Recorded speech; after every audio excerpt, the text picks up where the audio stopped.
Rahayu, Sagung Dumadi, selamat malam, Sugeng Dalu, sedulur semua. Hari ini kita bertemu lagi di edisi dalam mewawancarai beberapa pemateri di Ngadiroso dan di Suruh Nusantara, Jonggring Saloko. Hari ini kita bertemu, saya sendiri sangat beruntung tadi ketemu dengan Mbah Kozim. Hari ini ketemu master lagi, yaitu Pak Agung WB, atau saya bilangnya Eyang Agung. Beliau salah satu orang yang sangat luar biasa. Kalau tadi Mbah Kozim dengan pemahaman tasawuf kejawennya yang membuat saya tercengang, hari ini semoga nanti kita mengobrak-abrik nalar kita, mengobrak-abrik perspektif kita. Karena hari ini pakar di mana Pak Agung ini, ketika saya melihat atau Eyang Agung ini pakar pengguncang nalar itu, pakang pengguncang status quo, keyakinan-keyakinan setiap pribadi. Yang hari ini jelas bangsa kita itu adalah bangsa yang sepaneng, Pak Agung. Sepaneng ya. Terlalu serius. Selalu serius. Terlalu serius. Jadi tidak ada lagi guyonan, candaan, bahas sedikit saja itu sepaneng. Bahkan saya melihat itu kesepanengan itu terbukti ketika banyaknya hater gitu. Jadi dia nggak pernah melihat bahwa ini siapa yang sedang dia komeni, seakan-akan dia itu lebih bagus, lebih pokoknya baik. Benci pokoknya. Pokoknya benci, didahulukan, entah ini pakar apa saja, kritik aja dulu gitu loh. Iya. Ini bukti bahwa mereka itu sebenarnya sepaneng dan frustasi, Pak. Iya. Dan kayaknya sih, Mas Tunjung, humor itu memerlukan kecerdasan yang tersendiri gitu. Dan humor itu ada kecerdasan sebenarnya. Ada kecerdasan kan. Ada orang-orang yang nggak bisa diajak humor, Mas. Oke. Diajak humor itu malah kemerungsung. Itu ada. Saya pernah reaktif. Saya pernah ketemu. Kalau saya kan orang Jogja. Orang Jogja itu kan biasa plesetan, nyek-nyekan, tapi nyek-nyekan tapi bukan saling menyerang ya. Nyek-nyekan itu supaya suasananya hidup gitu. Nah, saya pernah ketemu orang yang saya ajak guyon seperti itu tuh kemerungsung, minum terus merah mukanya. Nah, itu kan pertanda nggak bisa humor gitu kan. Oke. Jenengan ini kan salah satu pendiri atau founder komunitas Jonggring Saloko. Nah, semoga, kalau saya ketahui ya, Jonggring Saloko itu adalah artinya kesadaran yang mapan, kedewasaan, kestabilan, melihat sesuatu itu dengan perspektif yang luas. Nah, semoga hari ini kita bisa menularkan pemahaman-pemahaman ya yang membuat orang-orang kita itu pergi ke Jonggring Saloko. Masing-masing ya. Masing-masing ya, pemahaman kesadaran masing-masing. Nah, ketika saya lihat nih Pak Agung, masalah yang terjadi, ya, maka kita ada namanya revolusi mental yang didadang-dadang oleh bangsa kita atau para founding father kita itu. Ternyata memang Tuhan itu sangat mencengangkan sekali, dan saya kepingkel-pingkel sendiri ketika melihat komennya. Tapi perspektif jenengan ini luar biasa itu. Jadi sangat rasional gitu. Tapi jadi yang status quo. Yang lebih seru itu komennya. Itu komennya. Nah, ini liar Pak Agung ya. Hari ini saya mengungkap liar, jadi di luar konteks agama, di luar konteks apapun gitu ya. Karena ketika satu asumsi terhadap Tuhan gitu, ya, itu berada di dalam diri setiap orang, dan itu dipolarisasi dengan agama dipolarisasi oleh politik gitu. Dan dampaknya itu menjadi politik identitas gitu, atas nama Tuhan itu sendiri. Betul. Nah, saya setuju ketika jenengan kemarin menyentuh soal Tuhan. Jadi itu mengganggu status quo keyakinan orang-orang itu. Jadi dia itu harus menjadi anti mainstream. Jangan mainstream saja karena sepaneng seperti pakai kata kuda gitu. Pak Agung, kita menulis di poin pertama ya, ketuhanan yang Maha Esa dalam Pancasila. Ketuhanan. Nah, sebenarnya ketuhanan dan Tuhan itu menurut perspektif Pak Agung bedanya apa? Sangat beda sekali kalau menurut perspektif saya. Makanya kenapa para founding father kita itu tidak menuliskan Tuhan yang Maha Esa kan? Karena Tuhan ini kan kalau dari segi bahasa itu kan kata benda kan. Kata benda. Tuhan itu kata benda. Kemudian kalau dikasih awalan ke dan an itu kan menjadi sifat. Kalau di dalam bahasa Indonesia. Makanya yang dipentingkan di dalam Pancasila itu bukan Tuhan wujudnya, tetapi sifat Tuhannya, ketuhanan kan. Tuhan kata benda diberi awalan ke dengan akhiran an, ini kan menjadi sifat. Jadi Pancasila itu mementingkan sifat. Karena Tuhan tidak bisa diwujudkan sebagai kata benda. Nggak bisa diwujudkan. Kita mau mewujudkan Tuhan seperti apa? Tuhan datang betunduk makjub itu kan nggak bisa kan. Betul. Tetapi yang bisa kita wujudkan kan ketuhanannya. Ketuhanannya. Sifat-sifat ketuhanan, sifat-sifat mulia, Yang bisa kita alami. Yang bisa kita alami. Kalau dalam bahasa Jawa atau bahasa kita itu kan budi pekerti. Ini kan sama kan, budi pekerti ketuhanan. Nah itu kan yang bisa kita implementasikan. Yang Maha Esa itu kan yang utuh itu, yang Esa, yang utuh, bukan satu tapi utuh. Nah kalau bangsa kita menyadari itu, menyadari ketuhanan, bukan Tuhannya. Kalau Tuhan itu kan wilayah pribadi ya. Betul. Orang-orang bicara betul, melihat Tuhan, mengalami Tuhan itu kan wilayah subjektif itu. Subjektif kan, nggak ada yang bisa membuktikan kan. Betul. Mau dicari bukti kayak apa aja kan nggak bisa gitu kan. Nah makanya menjadi ketuhanan. Karena saya yakin para founding father kita sangat tahu hal itu. Kalau ditulis Tuhan yang Maha Esa sebagai dasar pertama sila Pancasila, berantem gitu. Betul. Rebutan kan. Betul. Sing sini Tuhane wujudnya kaya ngene. Yang sitoke botol. Botol, sing sini jedit, sing sini juging gitu kan. Rebutan gitu. Bahkan ada yang ini lahir di kandang domba, ini lahir di kandang sapi, ada yang di kandang jangkrik gitu kan. Rebutan itu kan Tuhan lahir di mana gitu kan, rebutan. Kalau itu adalah wujud. Makanya kalau saya sangat setuju sekali kalau orang bilang Pak Agung percaya dengan Tuhan nggak? Saya nggak percaya dengan Tuhan. Tapi saya percaya dengan tidak Tuhan. Percaya dengan, tapi saya percaya dengan ketuhanan. Ketuhanan. Oke. Nah, banyak orang yang bilang, "Oh, nggak bisa dipisahkan dong. Kan ketuhanan itu hasil dari Tuhan gitu. Kalau Anda percaya ketuhanan, otomatis harus percaya Tuhan gitu." Loh, siapa bilang? Siapa bilang? Siapa bilang? Nah, ketuhanan ini kan sifat. Hanya bahasanya saja yang beda kan. Sifat-sifat mulia, sifat-sifat baik, budi pekerti. Yang itu sangat dinamis ya di dalam diri. Sangat dinamis, sangat dinamis. Dan itu yang bisa dinyatakan kan. Ya. Itu yang bisa diwujudkan nyata di dalam kehidupan. Pak Agung, jenengan itu penganut Tuhan ada apa tidak ada? Kalau Tuhan tidak ada, itu tidak harus dianuti, Mas Tunggu. Jadi kalau ada orang bilang, apakah Pak Agung yakin Tuhan itu tidak ada? Nggak perlu diyakini. Kalau orang nggak ada kok apa yang mau diyakini? Justru yang harus diyakini adalah Tuhan ada. Tuhan ada. Harus diyakini. Tuhan ada itu harus diyakini. Harus diyakini. Iya kan? Oh, tiap saat nyebut ndongo, mirit gitu kan. Itu kan dalam rangka meyakinkan bahwa Tuhan ada. Kalau sesuatu yang tidak ada, apa yang harus diyakini? Kalau orang bilang buktikan keyakinanmu bahwa Tuhan tidak ada, lo apa yang harus saya buktikan? Orang itu bukan keyakinan kok. Ini bukan keyakinan, itu realitas. Saya tidak perlu meyakini sesuatu yang tidak ada. Apa yang perlu saya yakini? Nggak ada. Justru tadi kan yang perlu diyakini itu adalah yang menganggap ada. Betul. Ini darahku bisa langsung naik ke atas gitu. bahkan kemudian kan setiap hari harus diulang-ulang kan. Diulang-ulang menyebut nama Tuhannya. Itu dalam rangka apa? Dalam rangka dia meyakinkan dirinya bahwa Tuhan ada. Loh, kalau ya memang ada, nggak usah diulang-ulang dong namanya. Nggak usah diyakini berulang-ulang. Orang ada kok. Ya ngapain diulang-ulang? Pak Agung, begini. Saya melihat ya, mohon maaf semua saudara ya. Jadi tentang konsep Tuhan yang sebagai keyakinan itu sebenarnya adalah pelipur lara atau belief system gitu. Karena hari ini kan kita terasosiasikan bahwa kita itu sebagai hamba dan Tuhan itu yang paling di atas. Kita itu harus menjadi lemah dan menjadi budak. Artinya kan perbudakan. Terus kita disuruh menjadi pelayan Tuhan. Sesuatu yang tak terbatas itu tidak mungkin dilayani oleh sesuatu yang terbatas, yaitu manusia. Setuju, Gara-gara kita menjadi budak atas asosiasi kita.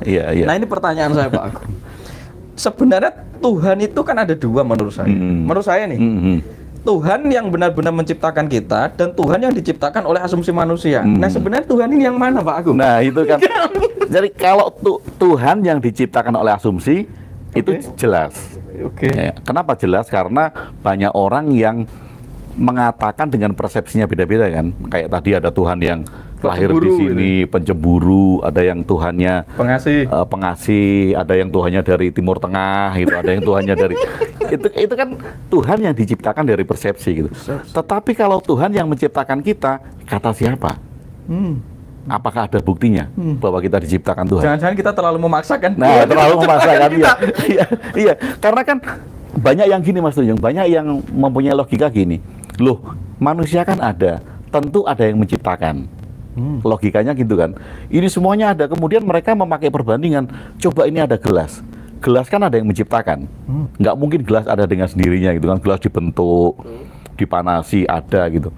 Nah sekarang kalau kemudian kita berpikir bahwa ada alam semesta, ada manusia, nggak mungkin nggak ada yang menciptakan. Bisa nggak pikirannya kita balik? Dalam arti gini, ada manusia, ada alam semesta, mungkin nggak kalau tidak ada yang menciptakan? Ya, sangat memungkinkan. Sudah ya. Kita membalik saja, membalik pola pemikiran kita sehingga kita menemukan sisi yang lain. Kalau tadi kan sisi pertama tadi, manusia ada, tentu ada yang menciptakan. Kita lihat dari sisi yang lain, manusia ada, mungkin nggak ada yang menciptakan. Oke. Kan kita cuma bertanya kan kita tidak pernah melihat sisi yang lain tadi kan. Sisinya itu harus kita membandingkan bahwa ada benda-benda ini yang tentu ada yang menciptakan. Oh ada aqua, oh karena ada yang isi airnya, ada yang buat botolnya, tentu ada yang menciptakan gitu.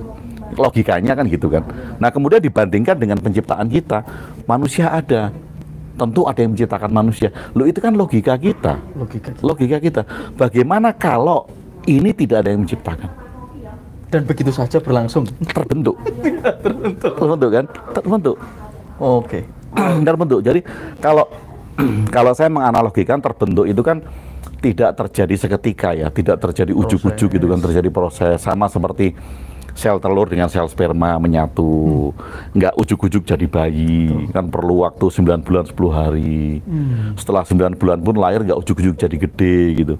Tulang-tulangnya membesar dulu, saraf-sarafnya berkembang kan gitu kan. Dan ini kan terbentuk kan. Terbentuk. By proses. Gitu. Maka hidup itu kalau di Jawa kan laku ya, jadi betul. mengamati lakunya. Iya. Bukan Tuhan sebagai bendanya itu ya. Betul, iya. Itu kan hanya konsep untuk menjelaskan proses itu mungkin. Iya. Enggak. Nah, seringkali Pak Agung yang membuat kita sepaneng hari ini itu adalah Tuhan yang tercipta dari asumsi atau persepsi kita. Iya. Dan ini akhirnya teridentifikasi dengan berbagai macam artefak identitas di sekeliling kita, kelompok tertentu, sekte tertentu, entah itu kejawen, entah itu orang yang agama tertentu misalnya gitu ya, entah itu Islam, entah apa. Dan ini menjadi sangat sinis dan sangat berbahaya. Padahal tadi ada kata ketuhanan ya, tapi bukan Tuhan. Iya. Terus ketika hari ini ada orang mendefinisikan Tuhan itu laki-laki. Ada juga yang mendefinisikan Tuhan itu tidak terdefinisi, tapi mereka memuja aksaranya atau memuja simbolnya. Itu berhala nggak Pak Agung? Kalau menurut saya kalau melihat dari perspektif itu berhala. Berhala Pak Agung. Pembatasan ya. Membataskan dan kemudian kita menciptakan sesuatu dalam pikiran kita kan. Pikiran kita. Sama kayak misalnya gini Mas Tunjung. Saya mau ke rumah Tuhan gitu. Pergi ke tanah yang ada rumahnya Tuhan gitu. Ada rumahnya Tuhan. Itu bisa di mana aja ya? Ya sebenarnya. Bisa di Gunung Kawi, bisa di tanah yang ada rumahnya Tuhan gitu kan, bisa di mana aja gitu kan. Bisa di mana aja. Nah, kalau mereka tidak memahami bahwa itu simbol gitu. Dan kebanyakan mereka menganggap bahwa mereka akan bertemu dengan Tuhan di situ. Nah, ini kan berhala. Karena apa? Karena dia menyembah pikirannya sendiri. Bahkan kalau kemudian kita lihat orang yang melakukan ibadah yang kemudian sudah mulai membayangkan Tuhannya, dia menyembah berhala. Kalau ibadahnya itu dianggap sebagai menyembah Tuhan. Kecuali kalau memang ibadahnya itu dianggap sebagai penyucian dirinya, refleksi diri, ini kan berbeda kan. Karena kan Mas Tunjung juga sangat paham kalau di Jawa itu kan tidak ada satu laku yang kemudian dilakukan untuk menyembah kepada Tuhan, kan nggak ada kan. Semua laku Jawa itu kan untuk refleksi ke dalam diri kan, transformasi ke dalam diri. Nah makanya sayangnya itu sampai sekarang masyarakat kita mengapa terlalu menjadi serius, mengapa terlalu menjadi sepaneng, nggak bisa bercanda, karena dia sudah memberhalakan Tuhan di dalam pikirannya itu sendiri. Dan akhirnya menjadi ritus dan formalitas ya? Betul, iya betul. Dan saling gotok-gotokan kan, rebutan. Yang satu kayak Tuhan diturunkan statusnya jadi nabi, nggak terima. Oh ini statusnya Tuhan kok, di agama lain turun jadi nabi, nggak terima. Rut gitu. Jadi kan gini, saya melihat bahwa ini manusia ya, proses alamiah urip atau hidup itu. Jadi menjadi manusia itu kan seharusnya kita diberi kesempatan untuk selalu mentransformasi kehidupan kita untuk lebih berkembang dan bertumbuh ya. Berarti mengalami hidup itu sepenuhnya. Dan hari ini kita menggunakan belief system tertentu ya, termasuk tentang Tuhan. Yeah. Ketika orang itu hanya terhenti kepada jenis-jenis belief system, maka dia tidak akan mentransformasi dirinya, karena dia akan nyaman di zona itu. Yeah. Akhirnya saya menemukan bahwa ternyata ada mental yang bermasalah tentang asosiasi terhadap Tuhan yang dampaknya kepada pembatasan dengan belief system tertentu tentang Tuhan. Nah, ketika hari ini bagi Tuhan itu seperti pil atau seperti obat, di mana kita tidak mau memproses dan mengolah diri kita, tapi dikit-dikit minta ke Tuhan dan dengan kata Tuhan. Berarti ini sekedar pelipur lah. Atium ya. Nah, menurut Pak Agung itu placebo effect berarti. Placebo effect bisa dikatakan itu. Kalau itu diperlukan, baik kan? Kalau itu diperlukan baik. Misalnya orang yang dalam posisi tidak bisa mandiri, belum stabil, belum mandiri, dia harus ada pegangan. Ya mau tidak mau kan, mesti harus disuntikkan pil Tuhan tadi. Nanti kita jual pil Tuhan. Nah, itu bisa jadi kan jadi first aid gitu, pertolongan pertama. Tetapi kan yang memberikan ini kan harus membimbing. Kalau memang dia sudah sehat, ya dia nggak butuh pil itu lagi dong. Kalau sudah sehat kan nggak butuh pil itu lagi. Ini ya, ketika ada posisi di atas ya, dimaksud dari level tentang orang yang sudah stabil mungkin, status Tuhan ini tidak diperlukan secara asumsi. Tidak diperlukan. Secara pil ya? Iya, secara pil tidak diperlukan. Kenapa? Karena gini Mas Tunjung. Kalau misalnya gini, ada yang berpendapat, loh kalau tidak ada Tuhan berarti bisa berbuat seenaknya, ya, itu. Mencuri, korupsi gitu misalnya, atau kemudian menyakiti orang lain gitu. Ya? Iya betul. Nah sekarang kan pertanyaannya, mengapa kita berbuat baik harus ada Tuhan? Mengapa kita berbuat baik itu harus ada Tuhan? Karena ada pahala, Pak. Nah itu tadi kan, ada iming-imingnya tadi kan. Iya.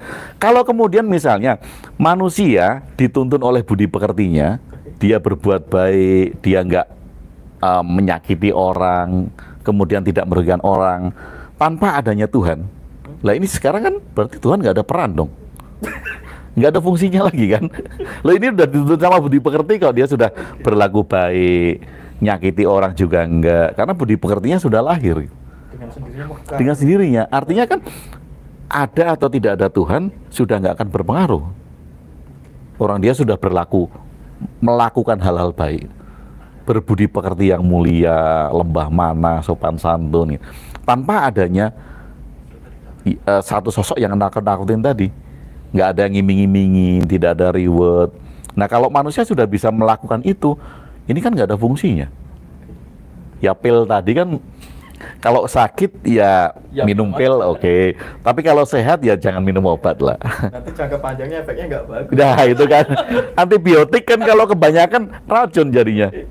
Jadi kan saya lihat nih, kita sebagai bangsa ini cuma seneng kemarma atau pelipur lara atau zona nyaman. Misalkan dengan kita mendengarkan banyak nasihat atau konsep ketuhanan, semua kan placebo effect. Ternyata dengan begitu kita itu dimanja untuk tidak mau berdaya kepada diri kita, atau memahami piranti kita. Yang dalam arti adalah ketentraman atau joy, yang sebenarnya bisa diolah ketika status piranti tubuh kita itu dikendalikan. Anda ajak joget-joget, nyanyi-nyanyi, kanuragan itu kan, saya itu mudra. Ternyata kita bisa mengolah pirantinya dan kesadaran bisa mekar. Tapi hari ini orang itu terkungkung, Pak Agung. Cuma senang mendengarkan nasihat, cuma senang mendengarkan konsep tentang Tuhan, dan itu hanya menjadi kemaraman atau pil. Berarti ini kecanduan seperti narkoba dong? Bisa segitu nggak? Betul. Mental nggak bertumbuh. Kondisi kita sekarang ini, Mas Tunjung, itu sama dengan kondisi... Ini revolusi mental, bukan mental. Mental ya. Seperti kondisi Eropa pada saat terjadi zaman kegelapan. Makanya kemudian dulu Hitler itu kan bilang, bukan Hitler, Nietzsche bilang bahwa Tuhan telah mati. Ini kan bukan mengatakan secara harafiah bahwa Tuhan mati kan. Ini kan idiom kan. Tuhan itu mati itu kan idiom. Kenapa? Karena Nietzsche sedang mengkritik masyarakat Eropa yang saat itu Nasrani sebagian besar, yang menggantungkan bahwa Tuhan akan mengangkat dirinya. Dia pemerintahnya itu nggak bagus, ekonomi nggak bagus, tetapi masyarakat tidak mau bekerja keras untuk mengubah dirinya, hanya menggantungkan Tuhan di dalam agamanya untuk mengangkat dirinya. Maka kemudian Nietzsche mengatakan Tuhan telah mati. Telah mati. Karena apa? Itu sebagai cambuk sebetulnya. Kamu itu bangun loh, kerja. perbaiki dirimu. Jangan ngarep Tuhan itu buat ngangkat kamu gitu. Tuhan itu wis mati gitu. Ya. Dia yang rapuh gitu. Iya, ngemis kan. Makanya dikatakan sama Nietzsche, Tuhan itu sudah mati, sudah nggak ada. Kamu bangkit. Nah, kondisi ini kan sama seperti sekarang. Ketika orang banyak bergantung dan tidak mau mengupayakan dirinya untuk bangkit, ya Tuhan ditiadakan aja. Karena ternyata jadi efek candu. Jadi efek candu kan? Yang membuat mental kita tuh ngemis. Betul. Dan ngelokro gitu. Bersandar yang terlalu berlebihan. Tuman. Kalau dalam bahasa Indonesia tuman gitu. Pengennya dicekoi gitu kan. Jadi, waduh, berarti Tuhan itu ketika kita tidak sampai kepada realitas dan substansinya itu seperti bel koplo. Iya. Dan berhalusinasi.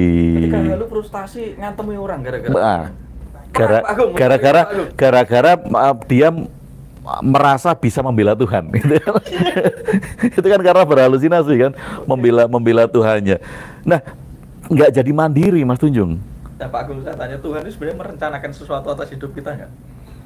Kalau kita seperti awal tadi, tidak ada yang merencanakan kan. Karena Tuhan tidak ada, yang merencanakan siapa gitu kan.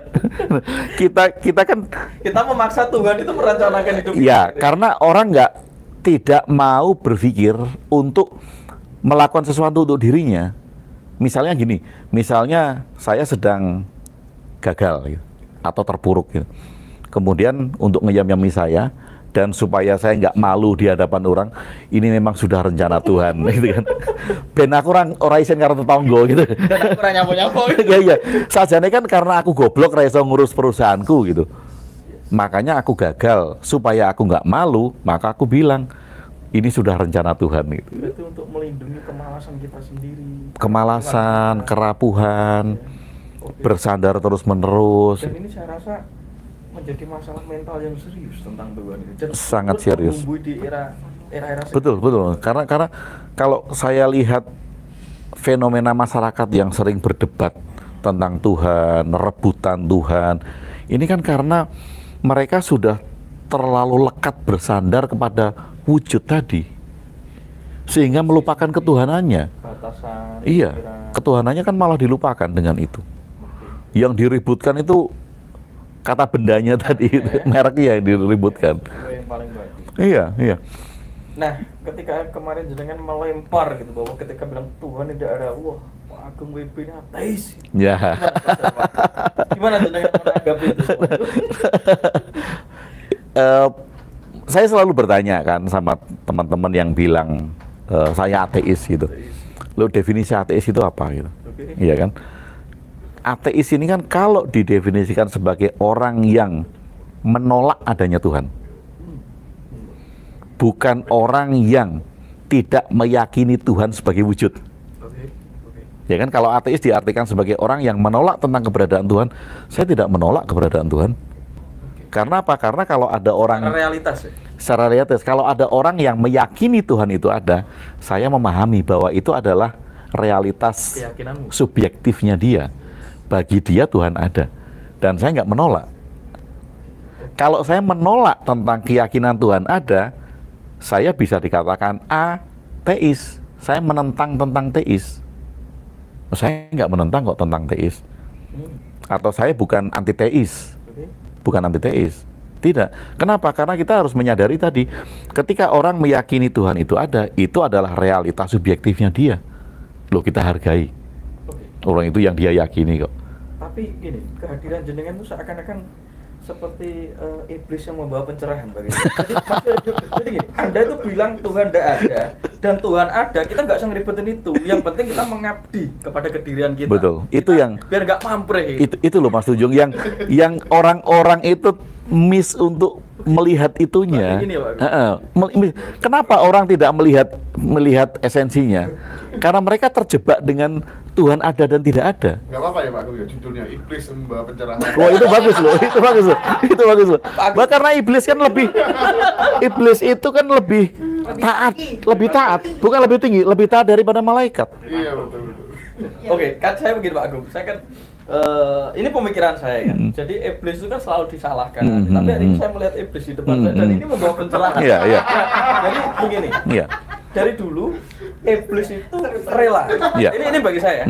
Jadi Tuhan itu menciptakan manusia dan ini dikomplain salah satunya iblis. Tuhan, jangan kamu menciptakan manusia karena dia itu akan tercipta dari saripati bayanganmu sendiri dan kamu tidak akan pernah bisa mengendalikan itu. Kita akan pusing nih nanti karena dia punya free will, dia akan semaunya sendiri. Tapi si Tuhan udahlah tenang aja nggak apa-apa, nanti bisa kita kontrol. Kamu harus jadi intelijenku, nanti kamu turun, kamu rela aku bukin bahwa identitasmu tuh buruk, kamu jadi penggoda. Jadi bad boy lah. Betul, bad boy. Nanti kamu giring si manusia itu percaya. Gitu ya. Iya. Tapi ternyata sampai dengar pada, ya memang nggak play juga si manusia ini, karena dia menggunakan itu seakan-akan membuat ruwet. Makanya iblis itu bilang, tuh kan, udah aku bilangi, pusing juga saya juga disalahkan terus. Iya, iya. Berarti kan iblis lebih pintar dari Tuhan ya. Lebih ngerti kan iblis. Jadi gini, akhirnya si iblis itu ketemu nih. Ini cerita saya sendiri. Jadi iblis itu ketemu manusia masih disalahkan.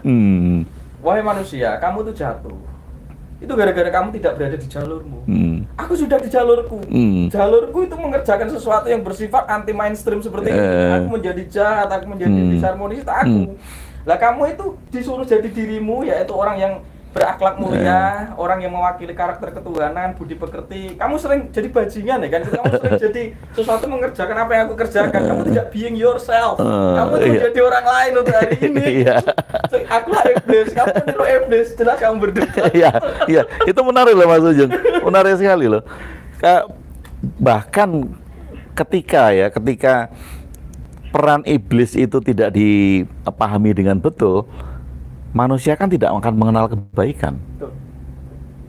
Kita kan bisa mengenal sesuatu karena ada kebalikan dari sesuatunya kan.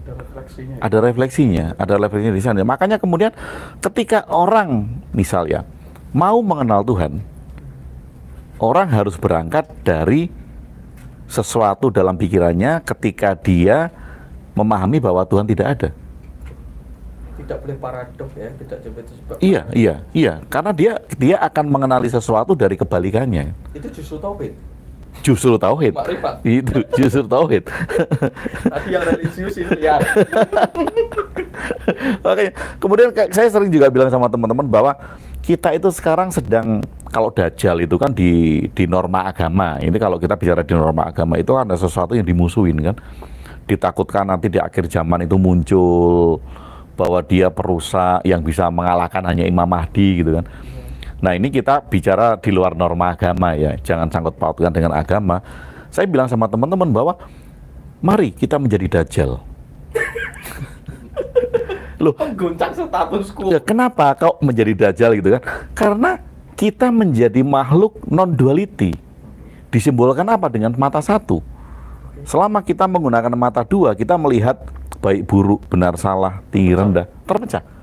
Tapi ketika orang sudah bisa melampaui itu, melewati dari dua mata itu, maka dia menjadi dajjal. Dia hanya menggunakan satu mata melampaui dualitas. Jadi mari kita songsong dajjal.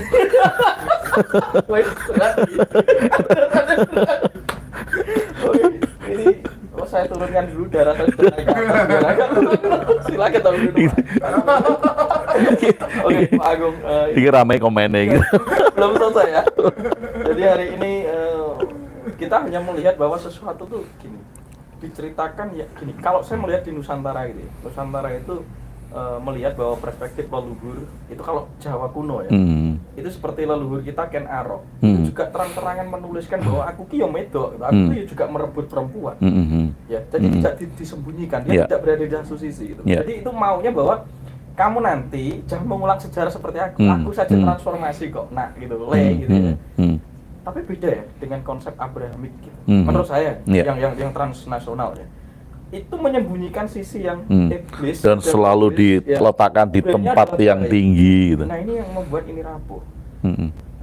Menurut panjenengan itu kenapa mereka melakukan itu dan mungkinkah itu ajaran Abrahamik itu menggunakan itu hanya untuk trik marketing tertentu saja? Memungkinkan ya? Iya, memungkinkan maksudnya. karena beda dari bangsanya kan. Beda dari bangsanya kan. Kalau kita ini kan memang sudah dididik dengan sesuatu yang kalau Jawa kan tidak boleh di satu sisi mata koin ya. Tidak boleh satu sisi mata dan kemudian mengenal dengan istilah kasunyatan.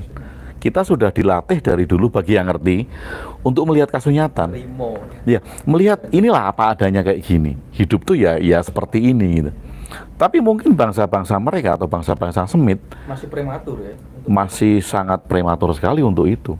Sehingga segala sesuatu itu harus didudukkan di altar yang tinggi yang sangat sulit disentuh untuk diikuti. Mereka itu harus menjadi orang yang sangat mulia, tidak cacat, tidak pernah berbuat salah, suci gitu. Istilahnya kalau di istilah modern itu level lock-nya itu level 31 gitu. Itu kalau istilah sekarang. Mungkin level lock. Iya. Level kesadarannya itu level 31 gitu kalau zaman sekarang gitu kan. Zaman dulu mungkin kalau istilah itu sudah ada, orang-orang suci ini didudukkan di level yang tinggi gitu. Ya nggak pernah buat kudus ya. Kalaupun kemudian dia marah, pembenarannya itu adalah kemarahan suci. Wah. Ini kan semuanya didudukkan dalam level yang mulia, yang tanpa cacat. Nah kalau kita kan nggak di Jawa. Kita sudah melihat realita apa adanya. Jadi seakan-akan kebenaran itu jauh di tempat lain, tidak di depan mata. Betul, iya. Tidak realitas itu. Betul, iya. Dan sangat sulit sekali kan.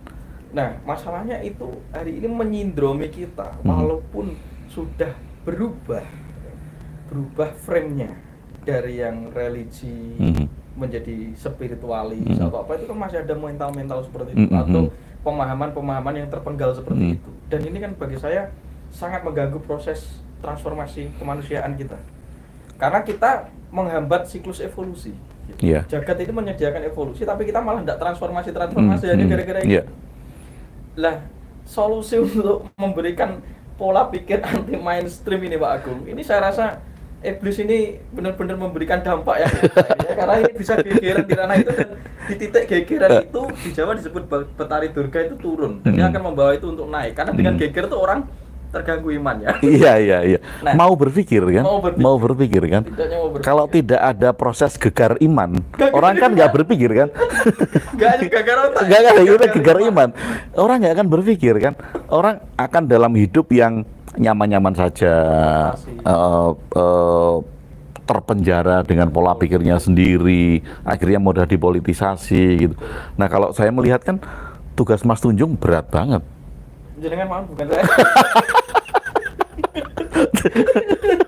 berat banget itu karena kita sudah punya ajaran-ajaran luhur yang saya katakan totally different, sangat berbeda loh. Kalau kita mau jujur ya, kita mau nyata, sangat berbeda. Jadi makanya kemudian kita mudah menerima semua agama masuk di kita, di Nusantara, karena memang kita mempunyai sesuatu yang berbeda dengan mereka, tetapi mereka tidak memahami kita gitu. Sehingga lama-lama karena kita dianggap kita mudah membaur, maka kemudian lama-lama kan diinjek kan. Kadang-kala kan ada orang yang gitu kan Mas Tunjung. Saya berteman sama Mas Tunjung, saya ya sudah melebur sama Mas Tunjung. Mas Tunjung kan akan beranggapan ini bisa aku manfaatin ini gitu. Nah kan ada orang-orang yang seperti itu. Mereka datang ke sini melihat kita lembah mana, sopan santun, melayani. Bisa nih aku injek. Disalahgunakan oleh mereka. Disalahgunakan. Nah karena ini beratus-ratus tahun, maka tugas Mas Tunjung berat. Pak Agung, kembali ke leluhur itu kan jenengan juga piantun Jogja ya. Jadi kita akan melihat ada ajaran-ajaran Jawa yang memang masih melekat di dalam ingatan memori kita. Jadi orang Jawa itu selalu melihat sesuatu itu rata, tidak terlalu tinggi, tidak rendah, tanhana dharma mangkana. Nah sekarang itu dari beberapa proses doktrin ya yang masuk ke kita dan menjadi belief system tertentu, ini yang berbahaya itu adalah sindrom kultus, Pak. Kultus terhadap apapun. Hari ini saya rasa Pancasila kita itu sudah tidak Pancasila, tapi Pancasila sesuai siapa gitu, pemimpinnya pada waktu itu. Misalkan Pancasila sesuai Jokowi, ini kan akhirnya juga parsial. Pancasila sesuai Rocky Gerung, atau Pancasila sesuai Pak Agung. Nah ketika saya melihat ini agama semakin semakin besar, kok justru semakin seperti ini sebenarnya kenapa Pak Agung? Padahal agama itu katanya ya memang yang memberikan solusi atas perubahan mental, perubahan emosi, bahkan perubahan atau permasalahan hidup ya, permasalahan hidup sehari-hari gitu ya, janjinya kan gitu. Janjinya ya? Janjinya kan. Ya, ini akan Janjinya gitu. akan saya tuntut. Karena janji. Ini kenapa menurut Pak Agung malah semakin seperti ini Pak Agung? Kalau saya melihat dari Berarti tidak efisien. pemimpin agamanya, bukan agamanya ya Mas Tunjung, tapi pemimpin agamanya. Tokohnya. Ya, kalau saya memisahkan agama itu kan harus kita pisahkan menjadi 3. Oke. Makanya saya juga mengemukakan satu ide yang saya sebut religion without God. Religion gitu. Agama tanpa Tuhan. Kenapa kok agama tanpa Tuhan? Karena ketika agama sudah dicampuri Tuhan, dia akan menjadi urusan politik. Agama yang berlaku sebagai ajaran baik dimanapun sama. Oke. Agama akan mengajarkan ajaran baik. Semua agama. Makanya semua agama sama, semua agama baik, semua agama benar dalam rangka ajaran. Karena tidak ada satupun agama yang mengajarkan ajaran tidak baik. Nggak ada. Semua agama mengajarkan ajaran baik. Kemudian di dalam agama kan ada budaya. Nah ini kan tidak dipisahkan antara ajaran dan budaya. Cara berpakaian, cara makan, cara menatap orang, ini kan budaya kan. Nah ini kan tidak dipisahkan. Seakan-akan budaya itu menjadi ajaran. Kemudian yang ketiga ini yang paling berbahaya adalah teologi. Teologi ini kan urusan tentang kepercayaan agama terhadap Tuhannya. Nah, kalau tidak dipisahkan maka ajaran ini akan dianggap sebagai perintah Tuhan. Teologinya. Kalau ajaran ini sudah dianggap sebagai perintah Tuhan, budaya juga sudah dianggap sebagai perintah Tuhan, ini orang akan gontok-gontokan. Yang satu boleh makan babi, yang satu enggak. Yang satu pakai celana pendek, satu pakai keruduk-keruduk gitu. Bingung kan? Karena dianggap itu adalah perintah Tuhan. Nah, kalau kita pisahkan secara jernih, oh iya ada ajaran baiknya ini. Oh iya ini budaya. Oh iya ini konsep teologinya.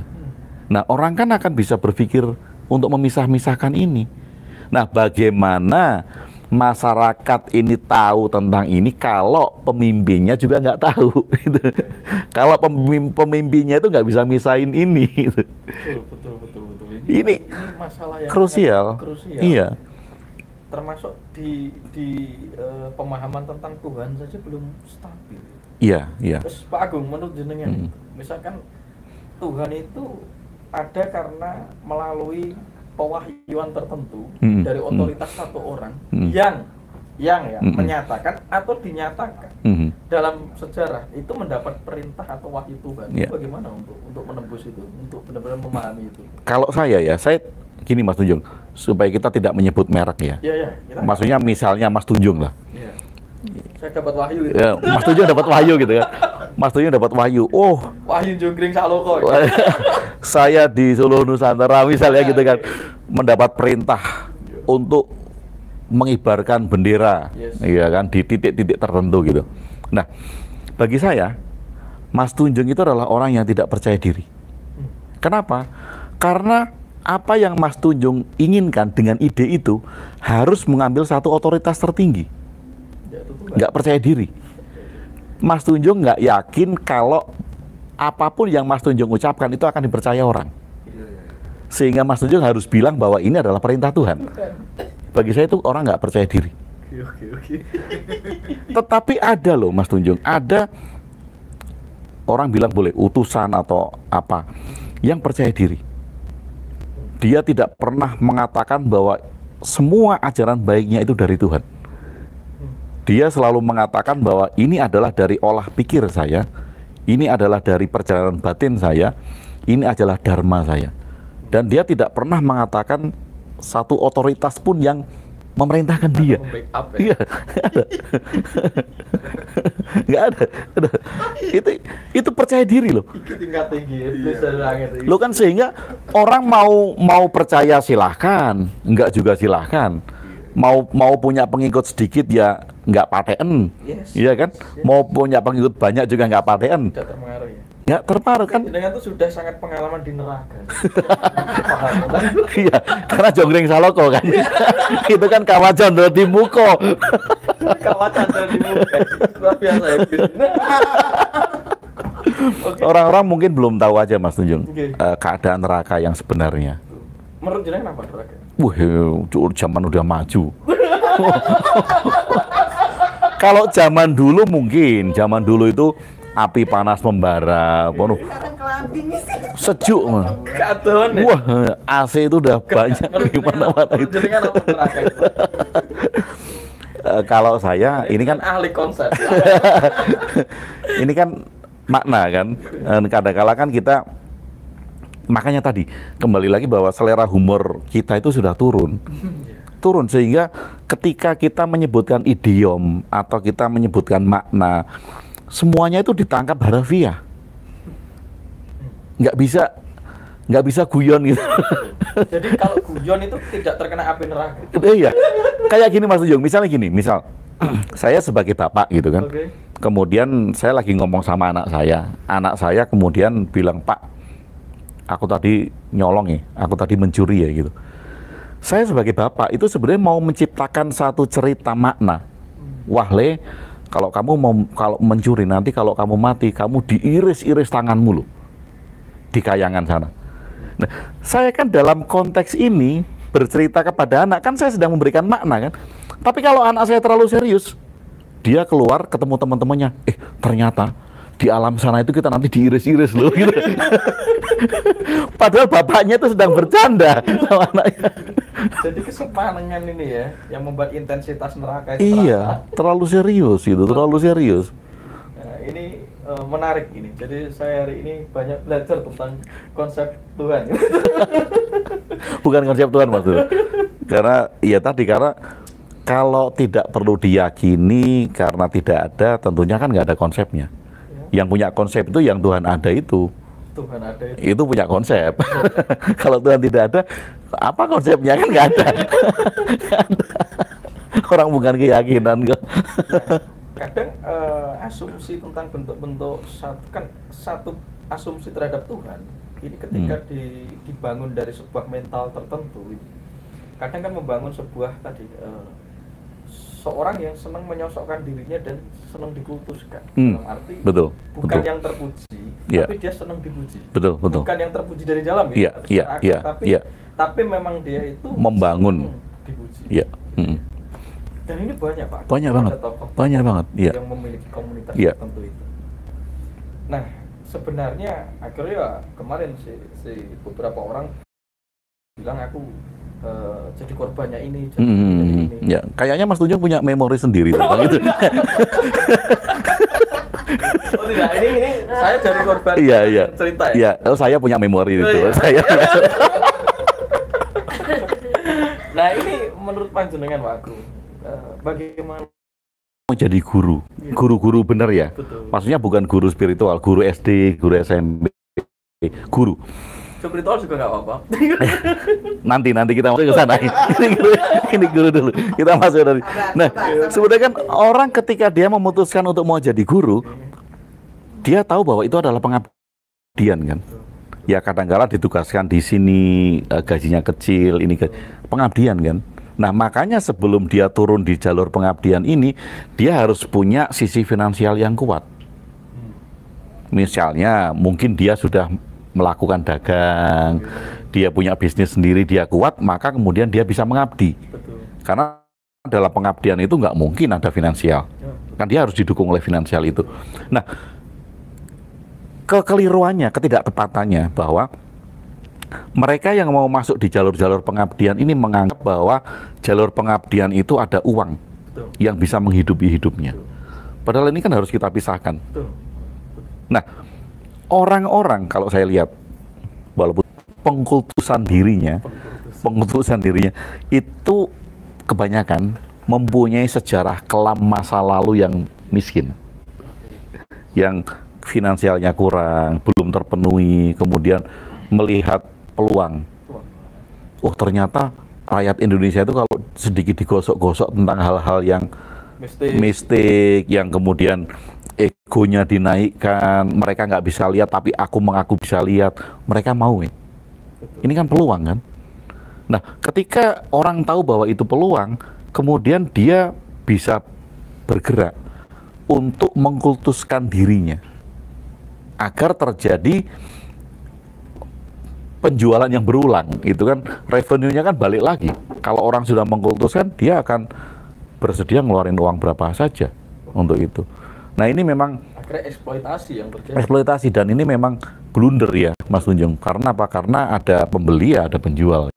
Dan si pembelinya sendiri ya mentalnya begitu. Betul ya.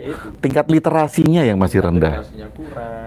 Iya. Jadi menganggap kayak misalnya siapa dulu itu yang ngeluarin uang dari Dimas Kanjeng gitu kan. Itu ada orang-orang terpelajar loh yang meyakini bahwa itu benar gitu. Tapi kan kemudian terbongkar bahwa itu tidak benar.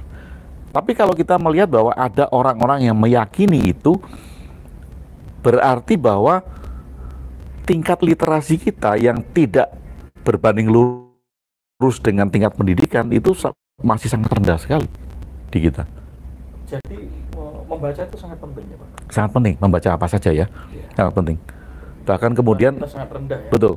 Contohnya gini Mas Junjung, contohnya pendengar dari Ngaji Roso. Kalau saya kan selalu menyarankan sama teman-teman yang mendengarkan Ngaji Roso, lihat semuanya, nggak usah milih-milih. Supaya apa? Supaya kita punya pandangan yang luas. Nah ini kan enggak kan? Parsial. Dan kadangkala kalau yang dilihat itu tidak sesuai dengan pemikirannya itu dimatiin gitu. Ekspektasinya. Bahkan kemudian ada yang komen, mulai sekarang saya unsubscribe Ngaji Roso gitu. Karena narasumbernya ini gitu kan. Ada yang komen gitu loh. Kenapa kita harus membatasi? Kalau kita bisa melihat semuanya, kemudian biar kita menyaring sendiri, kita punya pandangan yang luas, ya. Kita punya filter. Nah akhirnya kan kita cerdas sendiri. Dan di situ sangat kelihatan sekali ya Pak Agung bahwa kita itu masih sangat paranoid terhadap perbedaan. Betul, iya. Dan itu sangat berbahaya. Iya. Paranoid terhadap perbedaan. Padahal bagi saya bisa saja saya menemukan titik di mana apa yang dipaparkan pemateri itu mengkompensasi saya. Ada yang bagian belum atau saya tidak berani mengatakan tidak. Betul. Belum. Iya. Karena bisa jadi saya yang belum mampu merespon atau belum menemukan logikanya gitu. Iya. Itu saya tetap akan melihat. Iya. Pada suatu ketika ini akan merekonstruksi juga dalam pemahaman saya pribadi. Betul. Karena kan ini bumbu menurut saya. Betul, iya. Tapi hari ini kita memotong-motong itu. Nah, makanya ketika saya melihat bahwa komen-komen jenengan dan bilang bahwa ini Pak Agung ini sangat cerdas, dia berbicara soal logika ketuhanan. Saya coba melihat dan kepingkel-pingkel saya. Dan ini benar, ini iblis yang diturunkan untuk mengganti status quo, di mana kita itu terlalu nyaman di zona nyaman tertentu. Dan belief system kita hari ini itu konyol, Pak. Kita ngomong masyarakat paling religius yang seharusnya bisa mengekspresikan sikap baik, tapi hari ini kita menjadi orang yang terfragmentasi, terpecah-pecah oleh karena kita nggak siap. Kita itu ingin dipuk-puk. Asumsi kita, pemahaman kita, zona kita tuh ingin dipupuk dengan pemateri. Akhirnya kita pilih-pilih. Dan itu menjadi masalah grup-grupan, grup-grupan. Dan cenderung menjadi barbar ya. Barbar. Menjadi barbar. Nah, saya kemarin kan mengulas ya, jadi kan juga saya lihat juga mengulas. Ketika ngomong ada dan tiada, ini kan merepotkan juga. Misalnya ada yang merepotkan sampai ke sindrom orang-orang Jawa ya. Misalkan menceritakan bahwa Nyi Loro Kidul itu ada apa tidak? Ya saya kan menjawab ada secara keyakinan, ada. Tidak ada secara realitas, mungkin. Betul. Kan gitu ya? Nah menurut Pak Jenderal gimana? Iya, kalau saya setuju Mas Ujung. Setuju. Kenapa? Karena orang yang tidak membaca sejarahnya secara utuh dari mengapa sih muncul Ratu Kidul, kenapa kok muncul sosok-sosok yang ada di pantai selatan, ini kan hanya akan meyakini secara parsial bahwa Ratu Kidul itu adalah bangsa jin atau bangsa apa yang dia yakini yang kemudian berkuasa di pantai selatan ini. Dan itu kan nggak salah kan? Karena itu kan pemahaman dia kan. Dan secara keyakinan. Ada secara orang dia meyakini kok. Makanya kalau dibilang Pak Agung, saya yakin Ratu Kidul itu ada. Pak Agung yakin nggak? Pak Agung setuju nggak gitu? Loh kalau saya setuju. Loh bukankah Pak Agung pernah mengatakan bahwa Ratu Kidul itu tidak ada? Iya itu kan dari sisi saya. Kalau Anda, kalau keyakinanmu dan kamu bilang setuju atau enggak, saya bilang setuju. Kenapa? Itu keyakinanmu. Karena itu keyakinan. Dan saya memahami bahwa itu adalah realitas subjektifnya orang. Dan kita nggak punya intervensi apapun juga kan untuk bisa menggantinya, untuk bisa menghilangkannya. Itu haknya dia kok. nggak bisa kita ganti kan keyakinan itu. Ya, jadi masalah kita harus menerima ya keyakinan orang. Betul, menerima dan kemudian melihat. Kalau saya melihatnya gini Mas Tunjung, ketika kamu meyakini Ratu Kidul, nggak usah Tuhan lah, Ratu Kidul aja lah. Diturun aja. Ketika kamu meyakini Ratu Kidul itu ada, apa perubahan dalam hidupmu yang menjadi kebaikan-kebaikan ketika kamu meyakini itu? Iya. Jadi bukan masalah keyakinannya kan yang kita urusin gitu kan. Seharusnya yang kita urusin kan masalah implementasinya. Dampaknya apa? Dampaknya apa? Betul. Nah kalau misalnya gini Mas Tunjung, ada orang yang malas, kerjanya itu cuma tidur makan gitu. Kemudian orang tuanya bilang, "Mbok, kamu itu lelaku, biar kamu bisa bangkit," gitu kan. Wah, kemudian dia lelaku. Dalam lelakunya dia ketemu dengan Ratu Kidul. Dan dia meyakini Ratu Kidul itu ada. Dia pulang, kemudian dia klaim bahwa dia bertemu Ratu Kidul. Bapaknya diyakinkan bahwa Ratu Kidul itu ada gitu. Nah, bapaknya tanya sama saya, ini ceritanya gitu, "Pak Agung, anak saya sekarang meyakini Ratu Kidul itu ada, bagaimana?" Loh, kalau saya jawab, nggak masalah. Yang jadi masalah adalah setelah dia meyakini itu, pulang ke rumah, dia masih tidur atau malas-malasan apa enggak? Simple. Dan dia nggak Dia atau kemudian ketika dia pulang ke rumah setelah dia meyakini Ratu Kidul ada, kemudian dia rajin ke sawah, dia bertani, dia rajin ke pasar, dia kerja, itu kan membawa kebaikan. manfaat efisien. Manfaat kan. Yang penting kan manfaatnya kan. Kalau betul, kalau keyakinannya itu diyakini dan dia klaim, tapi tidak membawa perubahan apapun, Dan digunakan untuk menindas orang. nah itu kalau saya bilang bullshit. Jadi aku ki putune loh, Nyiloro Kidul misalnya. Nah, itu kan. Dambung sikilku. Nah itu, iya, iya, Kolaborasi. iya. Atau kalau ada yang bilang bahwa saya pernah kawin dengan makhluk gaib atau dengan Ratu Kidul misalnya, dia datang kemudian mengajak perjumbuhan, oh ya sah-sah saja. Kan karena itu realitas subjektifnya dia. Yang penting kan perubahannya kan. Kau itu apa? Ya kan. Nah, kerjanya seragam itu membawa manfaat. Sama kan kalau kita tarik tadi Mas Tunjung tentang Tuhan ada atau tidak ada. Kamu yakin Tuhan ada. Kemudian perubahan baik apa yang kamu lakukan. Nah, sekarang orang banyak menunjukkan atribut agama. Pakai baju agama tertentu, pakai identitas agama lah. Tapi korupsi.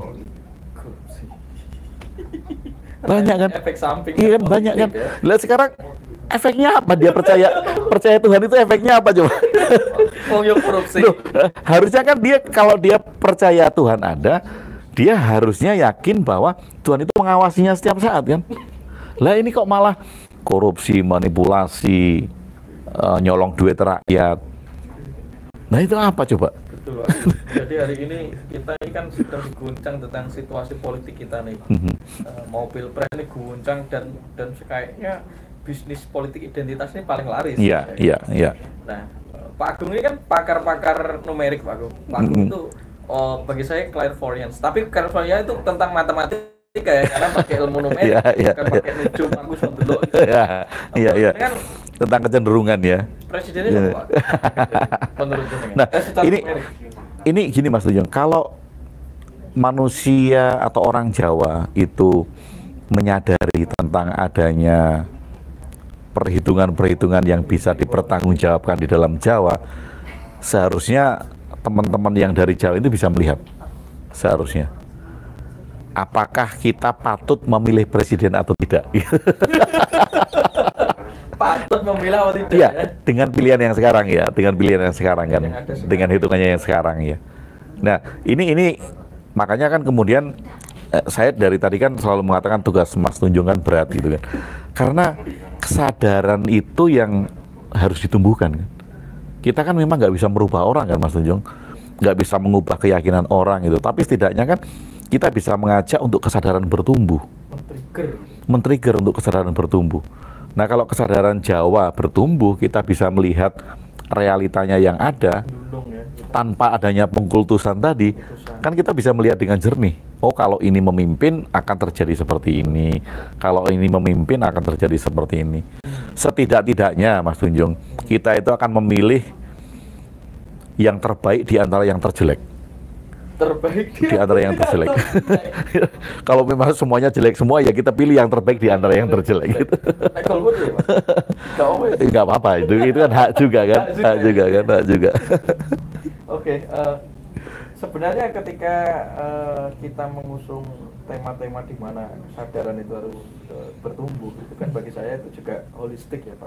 Tapi bagi sebagian orang itu masih terpengaruh tentang budaya yang tadi saya bilang dari misalkan goib atau hal yang bersifat niskala atau tidak terlihat, itu kan sebenarnya kan ya ada realitasnya. Tapi kan hari ini yang kita anut itu bukan itu, tapi tahayulnya Pak. Nah tahayul ini ternyata dari seluruh kebijaksanaan manapun, bangsa manapun ada. Betul, iya. Dan ini sangat membuat kita itu terbatasi juga pada akhirnya di ranah tertentu. Nah kemarin jenengan bilang bahwa delusi ketuhanan itu atau ilusi ketuhanan. Nah, ini akan terkait dengan nasib bangsa kita ini karena berkaitan dengan mental politik kita, mental untuk memimpin pemerintah kita di sini, pemimpin kita nanti gitu. Nah ternyata ketika masih ada mental delusi, kita tadi tidak bisa melihat secara jelas dari calon 3 pemimpin kita ini, karena terbatasi juga di situ.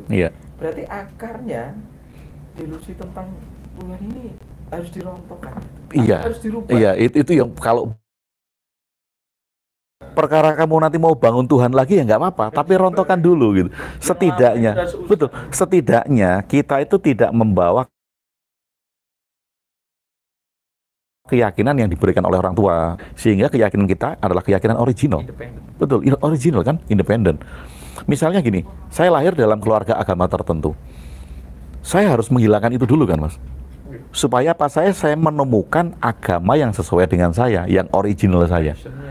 Nah, saya lahir sudah dikasih agama sama orang tua, belum tentu cocok bagi saya. Dan ini kan harus saya hilangkan dulu, harus saya rontokkan dulu. Demikian juga dengan Tuhan. Nah, saya dari lahir sudah dikasih tahu sama orang tua bahwa Tuhanmu itu namanya ini. Ya kalau bener Pak, kalau orang. Kan saya cuma dikasih tahu orang tua, dikasih tahu lingkungan, dikasih tahu orang-orang.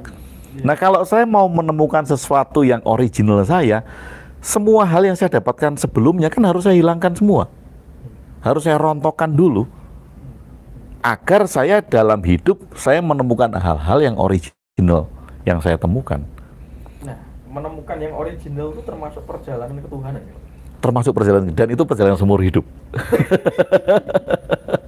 Jadi tidak terbatas, aku temukan Tuhan yang ini. Tidak, itu kan klaim kan? Itu kan klaim kan? Karena banyak orang yang melakukan klaim itu. Klaim itu. Nah, repotnya gini Mas Tunjung, repotnya lagi bahwa istilah Tuhan ini kemudian digeser gitu. Orang bilang bahwa saya tidak fanatik agama, kemudian Tuhan ini diganti alam semesta. Wah, dia tidak fanatik agama, tetapi kemudian fanatik dengan New Age. Kan banyak Mas Tunjung. Kalau dulu orang, mari kita berdoa kepada Tuhan gitu, supaya mereka tidak dianggap fanatik agama, ganti kata-katanya.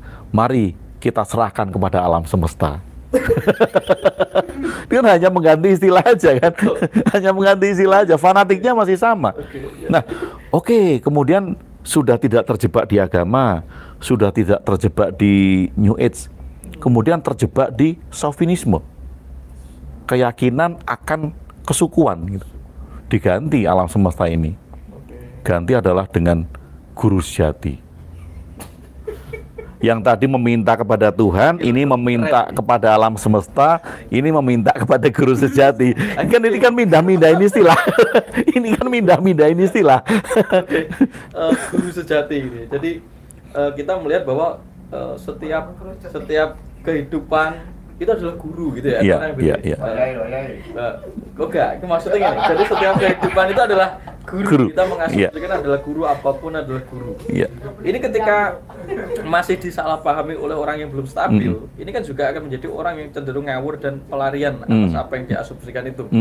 Dan termasuk akhirnya kita itu butuh guide atau guidance untuk menempuh sesuatu yang belum terlintas di dalam pengalaman kita butuh guru. Nah, masalah kita disuruh mencari guru sejati yang dipaparkan oleh person atau sosok. Iya. Nah, ini ngukurnya piye, Pak? Nah, makanya itu dia yang terjadi kan kayak kasus yang banyak terjadi di masyarakat itu, Mas Tunjung, bahwa orang lain itu tidak bisa mengkonfirmasi guru sejati. Yang bisa mengkonfirmasi guru ada istilah kan? Ya itu kan jadi otoritas baru kan?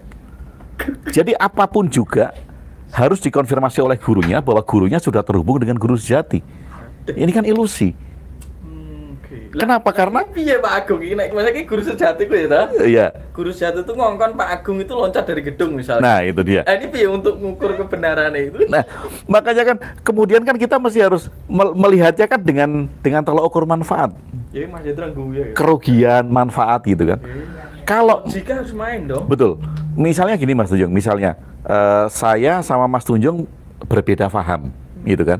Kemudian ada orang yang bertanya kepada saya, menurut guru sejati Pak Agung, saya harus pergi kemana? Kemudian saya bilang, oh kamu harus pergi ke Singapura karena di sana banyak keuntungan dagang, gitu kan? Menurut guru sejati saya. Kemudian ada orang yang tanya, Pak Agung, bagaimana mengkonfirmasi guru sejati dalam Pak Agung sehingga itu benar? Coba tanya saja sama Evi, asisten saya. Evi pasti akan jawab. Gitu ya? Evi akan jawab hal yang sama. Oh ya jelas, Pak Evi asisten saya pasti akan jawab yang sama. Nah, coba konfirmasi dengan Mas Tunjung. Mas Tunjung yang tidak kenal dengan saya, yang tidak sepaham dengan saya, dan Mas Tunjung juga punya diri guru sejati gitu kan. Konfirmasi, coba tanya sama Mas Tunjung, orang ini harus pergi kemana? Jawabannya pasti beda dengan jawaban saya. Karena itu adalah internal subjektif kan. Sangat subjektif. Sangat subjektif sekali. Jadi kan kita kadangkala ketidaktepatan kita itu bahwa internal subjektif kita ini dipakai untuk mengukur hal-hal yang objektif dari orang lain. Kan ini nggak tepat. Subjektif kan. Betul. Kalau subjektif ini kita ukur untuk kita sendiri, untuk saya sendiri, itu sangat sah. Misalnya, saya mau minum nih. Ada teh sama air putih, kemudian saya tanya sama guru sejati saya sebaiknya minum apa? Guru sejati saya bilang minum air putih, saya minum. Ini kan sah. Karena untuk saya sendiri kan.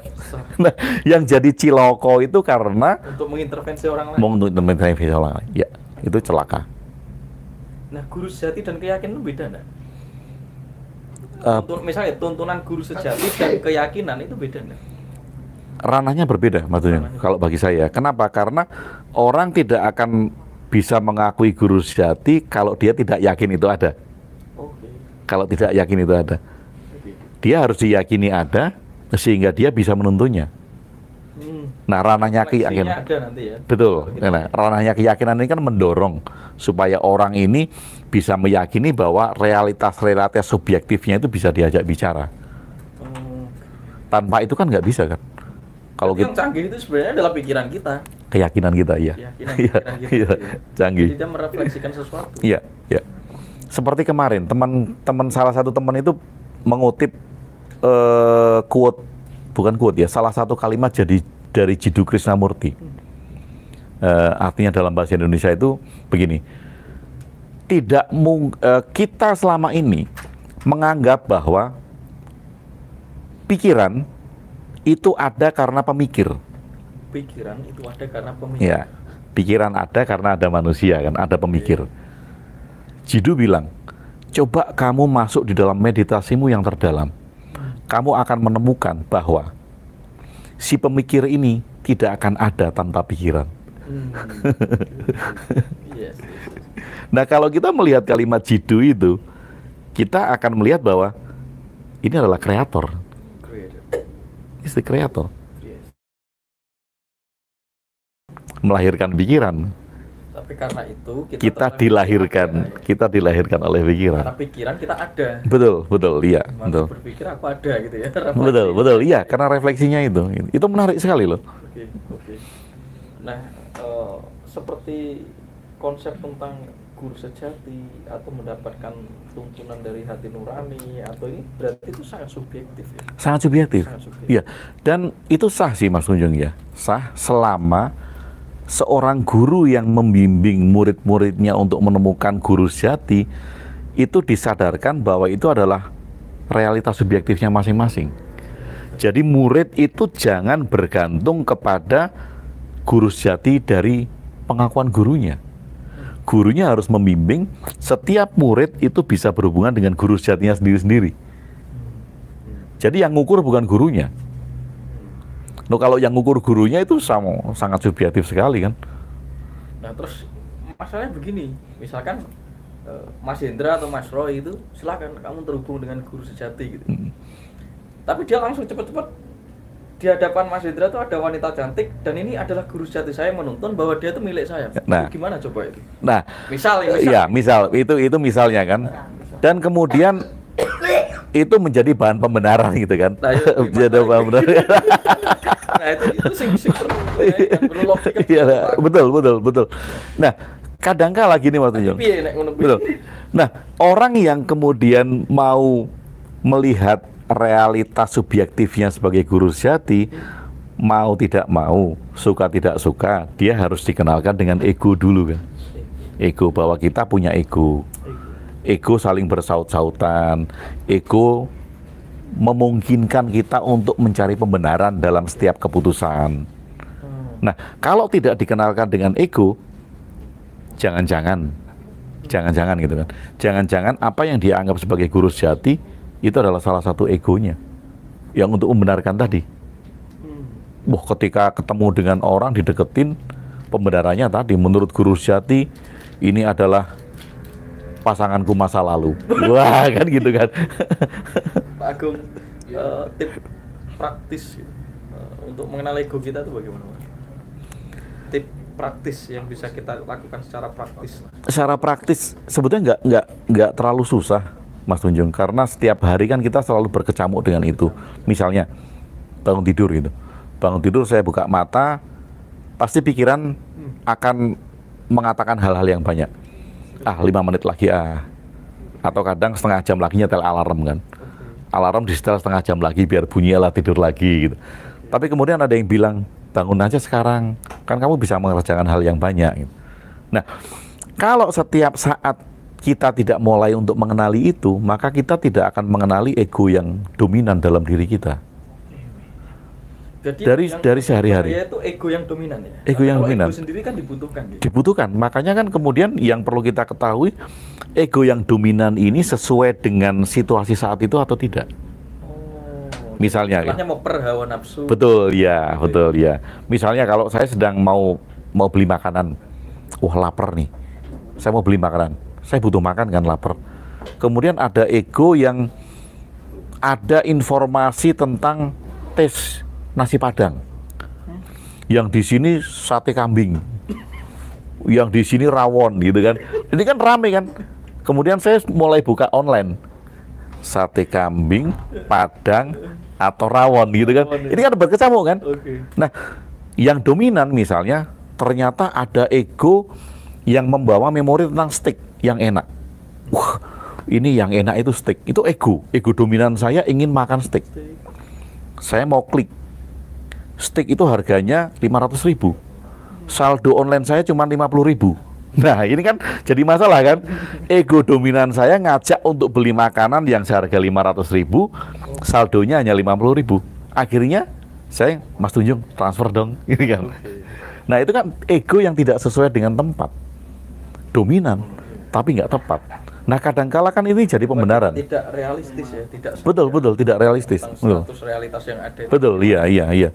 Nah, kalau kita setiap saat mencoba untuk mengenali itu pada saat kita mau melakukan, ada yang ngomong apa ya, yang ini sesuai dengan realita tidak ya. Itu artinya ngerendung ya, Pak Gung. Betul, iya, betul. Itu untuk ego juga betul. Tahu yang mendominasi. Betul, iya, betul. Ini sebelum kita lanjut, mungkin kita istirahat dulu, Pak Gung. Ya. Kita akan lanjut membahas tentang tips untuk membedakan antara yang palsu dan yang asli. Bukan iblis lagi.